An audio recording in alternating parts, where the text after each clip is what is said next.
What up? What up?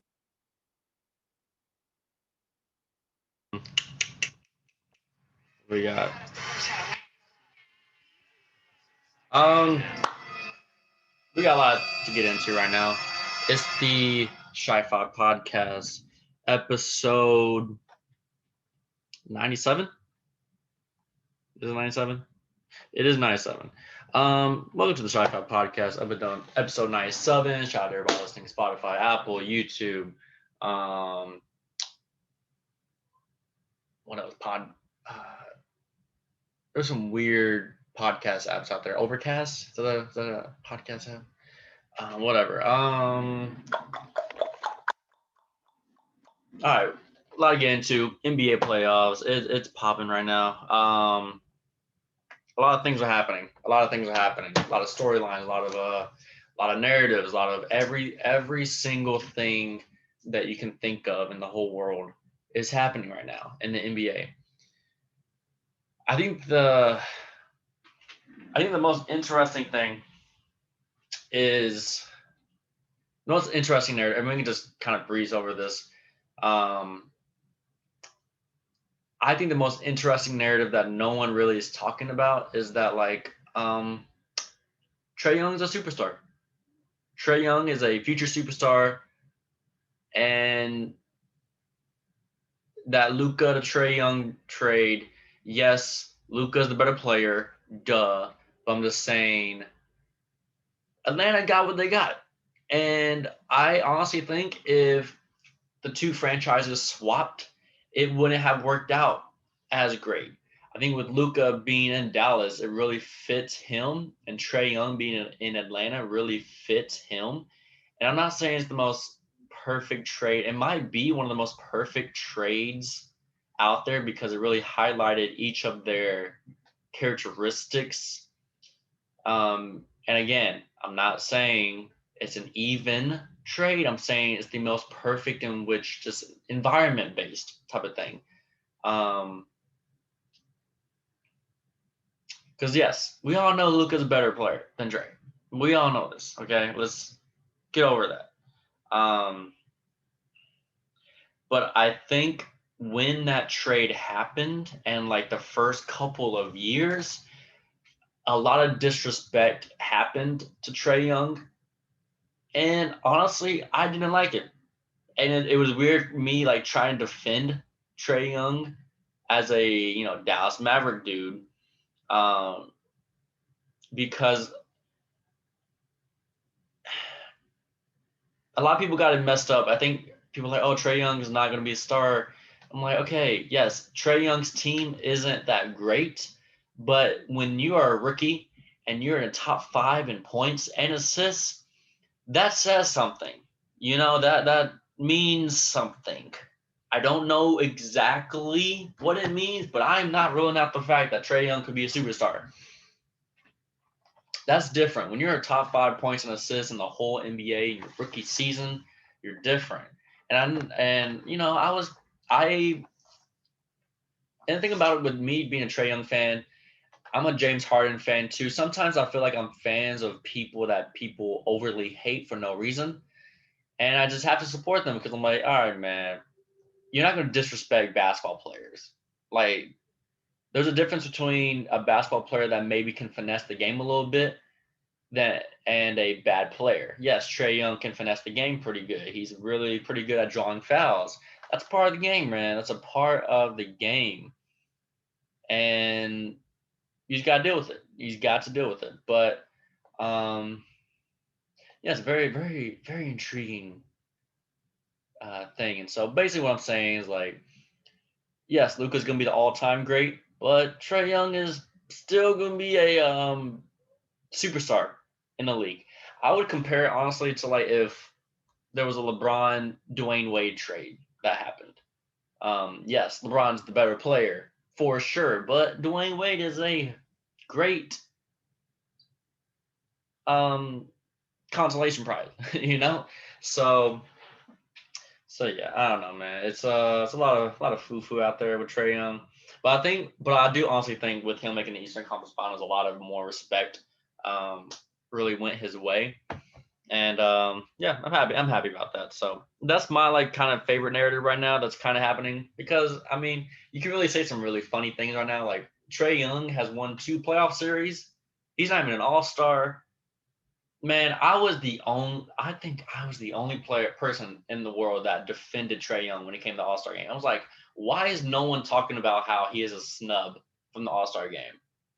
Like, when you're leading in points and assists in the whole league, top 5, you deserve to be an all-star. I don't know why that's such a hot take.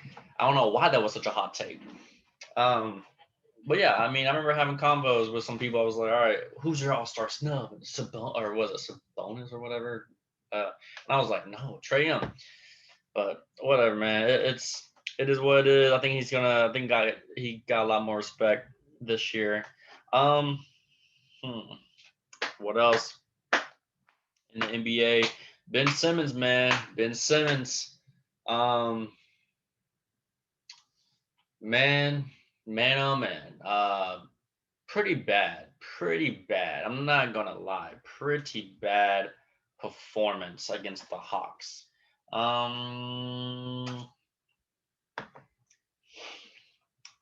Ben Simmons is very interesting. It kind of reminds me of Giannis in a way, because how do I say this? How do I say this? With Giannis, he is a frustrating player to me, but at least he tries. Like at least he fails. It's a very good like life lesson with this whole Giannis versus Ben Simmons thing, because at least Giannis, even when he fails, he will try again. He will try. He will fail 20,000 times. And yes, he has failed 20,000 times. But look at him now. Eastern Conference Finals. We'll get to him later, honestly. Ben Simmons. He fails. Doesn't really improve. Doesn't really work on it. He fails. Doesn't really attempt again. Like he just kind of like stops. And it's like, no, man. I'd rather you keep failing than just like not attempting. And especially when I'm talking about shooting. I think the play of that man's career happened in Game 7. When I saw from my very own eyes, I was watching the game. I was watching it intently. And I saw this man, Ben Simmons, this man, this full-grown man. He spins from the post and like has a wide open dunk. Trae Young's there, 6'0". Ben Simmons is what, 6'10"? A foot advantage over this man. He said, nah, I'm not gonna dunk it. Not. I'm gonna pass it to a guy that's being defended 2 feet away from me instead of a wide open dunk. And after that play, I was like, wow, that man's not going to be in Philly this next year. That man will not. That was a crazy play. I've never seen anything like that. The man had a wide open dunk. You can't be more wide open. And after that, I was like, okay, this is psychological. This is way psychological than I thought. I just thought Ben Simmons was a bad shooter, but man, it was even horrible than normal. Man was shooting 34% from the free throw line. I've never understood why people are bad free throw shooters. Like 50% should be the minimum. But man, whatever. Here's my take on Ben.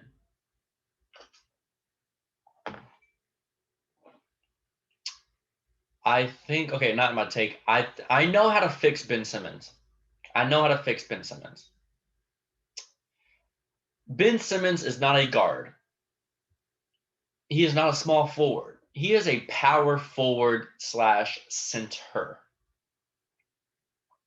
No man in the whole wide world, no guard, no small forward should be in a basketball arena if he can shoot. If he shoots 34% from the free throw line and what, like 30% just in general free field goals.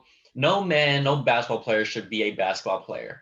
If that, no guard or small forward. If you are like that, you better be a power forward or a center. So you better be. The way you fix Ben Simmons, you trade him, you got to go to a different organization. And also, when you are an actual power forward and center, you can't be with another superstar power forward and center, and Joel Embiid, of course. I think that's the only reason why. It's just, you know, even when they had Markelle Fultz, it was just kind of awkward. Just like, okay, who's the point guard? But what is Ben Simmons? A forward? Is he a point? Is he a center? Power forward? Is he a power? Is he a small guard? Is he a small forward? Is he a point center? Like, it was just getting confusing. And once they shipped Fultz off and did the thing, and then Ben Simmons and Embiid, they were trying to make it Simmons a point guard. No, no more. We're not trying this anymore. If you get Ben Simmons next year, your coach better put you at power forward and center, just because if you are a liability, you should not be a guard. You should not be. And so, with that being said, Ben Simmons needs a superstar guard. He needs a superstar guard teammate. I believe Ben Simmons could be a number two option on a championship team. I actually kind of believe that, weirdly enough. I think he has to definitely improve his free throw shooting by a good 10 to 20%, which I think he can, because it's getting psychological, and I think going to a different team will unpsychological that. But he needs a superstar guard. And this is exactly what I was talking about with Giannis. Because Giannis is sometimes he tries to be this guard when he's not. He's a forward slash center. And that's why Giannis, the more he believes in like Chris Middleton and Drew Holiday to be a guard and to make those type of plays, the better Giannis is going to be. I think the trade was a potential trade was Ben Simmons for CJ McCollum. I mean, whatever, sure. But I would actually kind of like that for Ben Simmons. Having Dame Lillard as your superstar guard teammate, I think that is what is perfect for Ben Simmons. Then Ben Simmons can focus on being a power forward and center instead of trying to be a guard, bring the ball down and whatnot. I think Ben Simmons should be a point center. If anything, he should be a center, of course. But he should be like a Draymond Green. He should be a Jokic. He should be more like Jokic than trying to be a point guard, shooting guard type of dude. That's my thing. It's the same with Giannis. Like Giannis, when you are a power forward and center, stop trying to be a guard. Stop. Just give it up. That's why with Giannis' success, it speaks to how much Chris is doing well. Because Giannis needs to stop shooting threes. Needs to stop shooting threes. And I think Game 7, he didn't shoot any threes, which is why they won, to be very honest. That is why they won, mixed with Chris's great play. But yeah, that's my thing. Like, a lot of these guys, a lot of these forwards, I think in today's game are trying to be guards. And I think Embiid low-key tried that in a way earlier in his career. He was like trying to be this weird small forward. Well, of course he's a center, but he was trying to like, he does it still here and there, but he was like trying to, crossover between the legs type of thing too much. And I just thought, okay, but I think Embiid definitely has embraced his center position a lot better. Yeah, a lot better. But I don't know, a lot better. Let's see. But yeah, I think that's my thing with Ben Simmons. I think that's the whole issue with him. The Sixers are just such a mess right now. And I think it's kind of fun. Like, Philly is a very passionate fan base, and they give props to their players whenever it's due. I remember the whole Markel Fultz situation. They really supported him throughout that whole situation. And I don't know, what is it with Philly and just the psychological aspect of shooting with their players? It happened with Markel Fultz. I mean, it basically happened with Ben Simmons, and I did not realize how much it impacted Ben Simmons. I don't know what happened. I remember seeing, I saw someone like comparing highlights of or the free throw of the shooting, what's it called? Shooting form of Ben Simmons about when he got drafted to versus now, and it is so different. Um, Ben Simmons's shooting form was way less, um, way more inside with the elbow inside, and less about being on the side with his current form right now. He shoots it with both hands, basically, and yeah, that's not going to cut it. It's not going to. And I don't know. It's weird how Philly, I think, must have psychologically changed him for some reason. Um, but yeah, whatever. We'll see. I think I saw a funny rumor of Ben Simmons going to the Spurs. That would be kind of interesting. Um, but yeah, I think yeah, I don't know what it is with player development nowadays. I don't know who told him to change his shot. He needs to get fired, but whatever. Yeah, Giannis. Go to Giannis. I am proud of Giannis. I am proud of Giannis. I am the number one Giannis hater. I will happily admit that. I will happily admit that I'm a Giannis hater. Um, I will argue that he deserves it sometimes. I think Game Five that of the series versus the Nets was probably one of the most disappointing games I've ever seen, just in basketball in general. And I think, man, the thing about Giannis though, he keeps trying. He keeps trying. And I like it. I like it. There's no better. It's really encouraging to see someone just fail so many times and keeps going. You know, so it's all fun. It's all fun though. Yeah, I don't know. It's that was a very iconic series, that Bucks and Nets series. Um, and the Nets, we all knew it. We all knew it. And I don't think no one is super shocked. The Nets, the only team that could beat the Nets was themselves. And we all knew it. And we all were like, you know what? One of them was going to get injured. And the fact that two of them got injured, not going to work. I mean, Harden, he was not himself. Yeah, he was not. I mean, he got a triple double off one leg. That's kind of icy, honestly. But yeah, it's such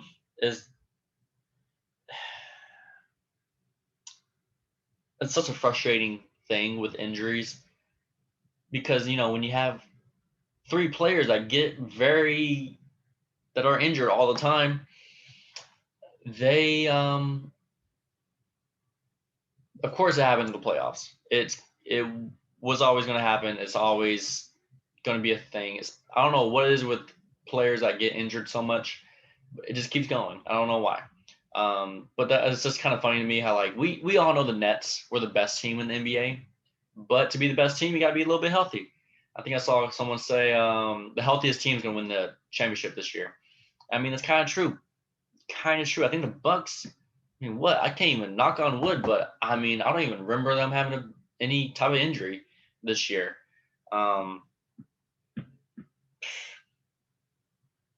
Yeah, I don't know. Kind of weird. I mean, Clippers are not gonna make it. Suns, CP3 is gonna come back, but yeah, it's gonna be interesting. I'm very interested in a Suns versus Bucks NBA Finals. I would be very happy, or Suns versus Hawks. That would be very entertaining too. Um, but yeah, it's gonna be interesting seeing either it's gonna be Giannis, Trae Young, or Devin Booker with the Finals MVP. That's gonna be fun. That's great to see.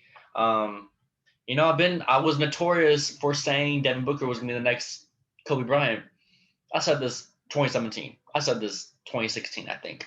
And look at him now. Everybody's like, oh, he's the next Kobe Bryant. I said it first. I'm not going to lie. I said it first. I said it to a lot of people when people call me crazy. Whatever, man. But yeah, I'm very happy for Devin Booker. Like genuinely happy because this man suffered in Phoenix for what, 6 years? And I definitely was one of the first to question his max contract with them, because I was like, why are you doing this? Why are you doing this to yourself? Yeah, definitely. Definitely happy for Devin. The Clippers. I saw something where Kawhi might come back. I thought the man had an ACL injury. I'm always so confused with Kawhi. Is he injured? Is he not? Is he out for the next year? So confusing. Paul George is not going to be able to beat the Suns, even with the non-CP3 Suns. I don't know what it is about Suns games, but their arena is so just the energy that thrives there. I don't know, something about the lighting of that arena. I know it sounds silly, but I don't know, it's very refreshing. The lights are different in Phoenix for some reason. I don't know. Whatever.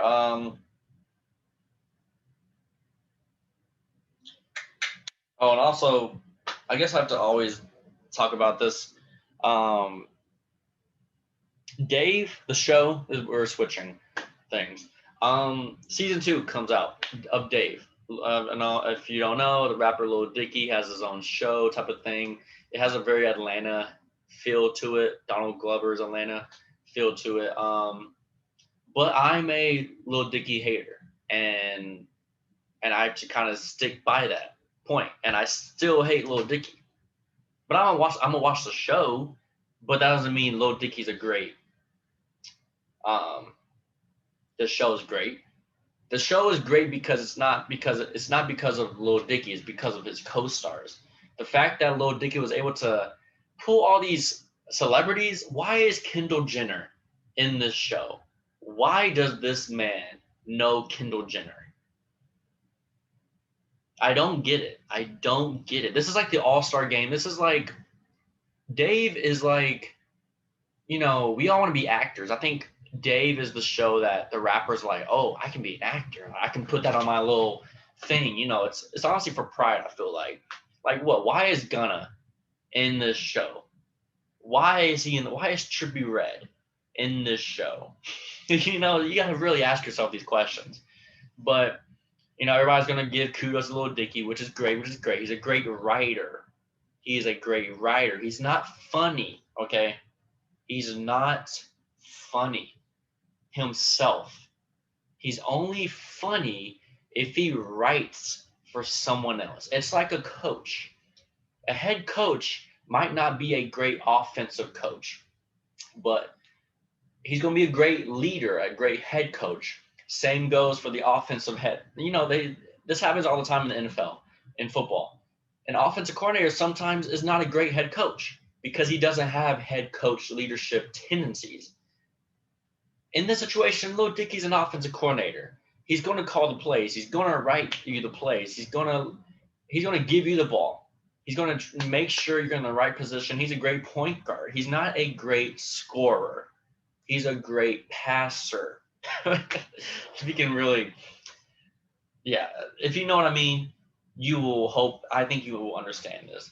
But the show is amazing. I'm trying not to hate on the show itself. The show is really cool. I actually like the show. But it's not because of Lil Dicky. It's not. This is writing. Writing is good. Writing is great. But not his acting, not his thing. And you know what? I'm still waiting on a Lil Dicky rap album. I've been waiting 6 years. Count it, 6. Very disrespectful to music in general. You make one album and then you're like, okay, I'm done with music. I'm going to be the best rapper ever, or whatever he said, and then just dips and then is using his clout for someone else. Like, it's not that hard to make music. It really isn't. Like, stop with the aesthetic. like musicians have to stop with the aesthetic sometimes, you know. Um, yeah, man, that's my little shout out to Lil Dicky. Um, I'm sure season 2 is gonna be great. It's gonna be great, but still waiting on that rap album. I'm still waiting. Earth was trash. We all know that song was trash. And the fact that he used a charity to get people to listen to it, very sad. It's such a very sad thing. I think one of the worst moments in rap history, honestly. Man, I'm getting worked up. Um, oh, and also, man. Oh, okay. There's like this interesting Twitter beef situation going on last night. Apparently, there was a clip going around that T-Pain said he got like kind of depressed and very sad for a little bit for like a couple of years because Usher told T-Pain that he was a disappointment to music because of the whole auto tune thing. T-Pain has gotten so much hate for his auto tune stigma. I have never seen one artist be so influential but yet so hated. T-Pain was so ahead of its time that it's ridiculous how much ahead of his time he was. So ridiculous. And I remember back then, like I was like, wow, T-Pain auto tune, like, that's crazy. And it was very new, and it almost got, I mean, it got normalized definitely years on, but I mean, especially Usher. The man Usher used auto tune just as much as T-Pain later in his career too. So I don't want to hear that. Yeah, that's crazy. I can't believe T-Pain. I'm just, I don't know. It's kind of crazy. T-Pain kind of exposing Usher. Um, but yeah, T-Pain's gotten so much hate. T-Pain needs to be more. He needs to make more music. Honestly, he needs to kind of show these young people. I saw something where what T-Pain is younger than Chris Brown. That's crazy. Um, yeah, I think I saw something. What T-Pain getting criticized for autotune when he could easily sing and has a great voice is kind of crazy. Like T-Pain's voice without autotune is kind of nice. It's kind of nice. Um, yeah, it's kind of a funny situation. Um, I think that's about it for me. Yeah, people need to respect T-Pain a little bit more. He needs more hits, in my opinion. Song of the weekend shout outs. I'll do shout outs real quick. Shout out to Mal and Rory, or Rory and Mal. If you don't know who those guys are, those are co-stars in the Joe Budden podcast. People that aren't Joe Budden. Shout out to them for making something a little different. Like they have a podcast now, but I can tell they're gonna be thinking a little bit more outside the box. Um, I like it. I really do like it. Um, that podcast was one of the few times I've ever, yes, you have the celebrity and Joe Budden, but I was really more interested in listening because of the co-stars, because it was more of a like casual talk type of thing. Um, but they also were just very funny and very um, just normal, not this like celebrity gaze that sometimes celebrities have. But no, they're just normal people speaking their normal opinions. So I really like the direction those two are going in. I really do. I really do. I'm really excited for them and see what they got going on. I think they just dropped a new episode. I haven't watched it yet, but the new episode with Earl the Sweatshirt, Justice, and somebody else. Um, somebody else. I don't know. But I'll definitely be. I'm also going to listen to that later today. Song of the week. I don't know, man. I'll just be listening to random songs here and there. Let's see. Let's see.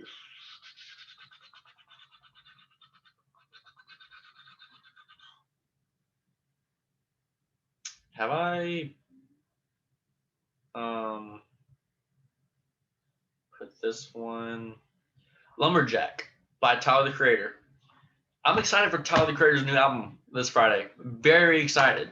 Very excited. He's one of the few artists that makes great albums, and it's very, very unique in this day and age.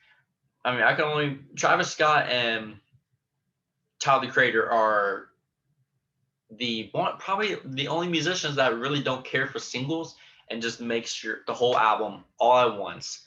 Just boom, just right into it. And I like that. I really do like that. I appreciate that. And I like how Tyler the Creator he does this. He creates an album every 2 years. I like it. He has great art. He's very aesthetic, very artsy, and I like it. And I really like it. Really do. He has Donald Glover vibes here and there. He really does. Yeah, that's about it for me. Yeah, we're good. Thank you for watching. That was episode 97. Thank you for watching. Appreciate y'all.